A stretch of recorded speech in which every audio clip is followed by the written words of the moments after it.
법제처장님, 윤석열 대통령하고 대학 동기, 맞습니다. 고시 같이 공부했고, 고시공부는 따로 했고요. 네. 예, 법제처장도 8수, 윤석열 대통령도 9수를 했는데 상당히 가까운 걸로 알아요. 그날 안가에 필수 고수. 네. 가셨잖아요. 그렇습니다. 예, 지금 법제처장 핸드폰 바꿨어요, 안 바꿨어요? 핸드폰 바꿨어요, 안 바꿨어요? 저 질문은 이렇게 어려운 질문인가요? 그 자리에 참석했던 이상맨, 박성재 민정수석 핸드폰을 다 바꿨습니다. 법제처장 바꿨어요, 안 바꿨어요? 말씀해보세요. 답변을 거부하는 거예요? 네, 바꿨습니다. 바꿨죠? 네. 아, 너무 뻔뻔스럽네요, 정말. 아, 안가 4인방 핸드폰을 모두 교체하고 네네. 이거는 내란에 대해서 분명히 어떤 핵심적인 역할을 하지 않았을까 하는 의심이 들 수밖에 없거든요. 그러니까 핸드폰을 바꿨죠. 그리고 유명한 게 과거에 기억나시죠? 노무현 대통령께서 그렇죠. 검사와의 검사의 대화할 때 네네. 저희가 고영상도 사실 네, 기회가 VCR로 되는데 준비했습니다. 한번 보시죠. 네. 이거를 보고 이야기를 하죠. 네. 네.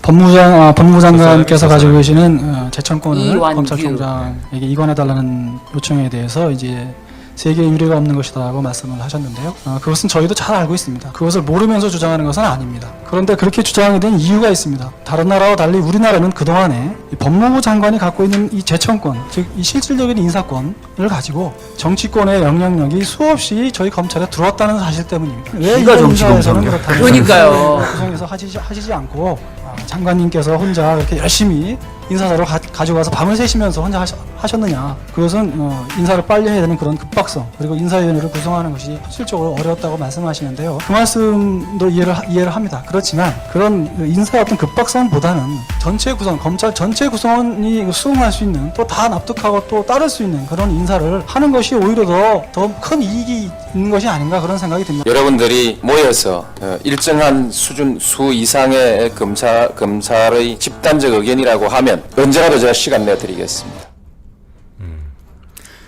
저 영상이 노무현 대통령 시절에 강금실 법무부 장관이 인사안에 대해서 네. 집단 반발로 네. 저렇게 완전히 대드는 모습 아닙니까? 정말 저런 잡니다. 바로 정치 검찰 그 모습 그 자체인데 사실 이완규 법제처장에 대해서는 네. 이게 과연 헌재법 규정상 정당법 규정상 헌재 재판관 지명이 가능한가 이런 의문이 있습니다. 왜냐하면은 헌재법 제5조 2항 그리고 정당법 22조에 따르면은 네. 정당의 당원이거나 당원의 신분을 상실한 날로부터 3년이 경과되지 않은 사람은 네. 재판관으로 임명할 수가 없다라고 규정되어 있는데요. 네. 지금 이 이완규 법제처장은 2022년 5월 13일에 윤석열 정부의 법제처장으로 임명되면서 네. 국민의힘을 탈당한 상태인데 그 탈당 시기가 언제인지는 지금 정확하게 밝혀지진 않았습니다. 이걸 사실 정당이 확인을 해주지 않는 이상 네. 확인을 할 방법이 없습니다.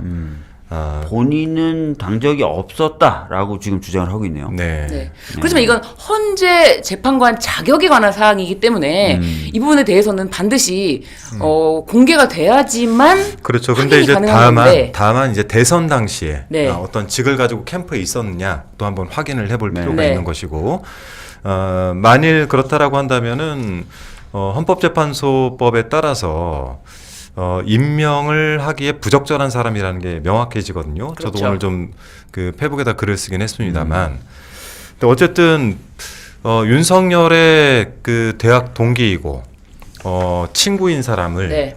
그리고 또 정치권에 발을 담갔던 사람을 법제처장을 시키고 헌법재판소장을 시킨다는 것 자체가 네. 기본적으로 헌법재판소를 만든 그 뭐랄까요 우리 87 민주화 운동 이후에 만들어진 것이 어쨌든 대통령 직선제 그리고 헌법재판소인데 거기에 맞지 않는다라는 건 명확한 거 아니겠습니까? 네. 사실 윤석열 정부하에서 이 이완규는 헌법재판관으로 간다는 얘기뿐만 아니라 헌재 소장을 시키려고 한다는 얘기까지 있었어요. 그러니까요. 네. 그리고 이 이완규가 어떤 사람이냐면 가장 최근 행적을 보면 마은혁 재판관을 임명하지 않는 게 정당한 권한 행사라 그랬어요. 그러니까 헌법재판관 8인이 네. 전부 다 이거는 위헌이다라고 얘기했고 수차례 헌재에서 이거는 위헌이다라고 얘기했는데 그게 정당하다고 얘기했던 사람이 지금 헌재로 가는 거예요. 네. 권한대행이 임명하지 말아라. 네. 뭐 이렇게 해놓고 자신에 대해서는 지명을 뜨악하니 했는데 저는 사실은 그런 생각이 듭니다. 윤석열 전 대통령이 검찰총장이 됐잖아요. 그래서 검찰 해체의 뭐랄까요.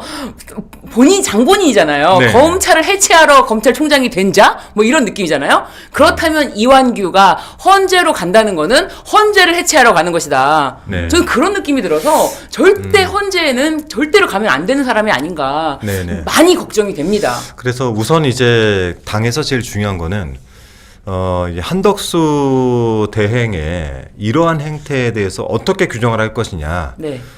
저는 개인적으로 이제 박주민 의원께서 하신 이것은 헌법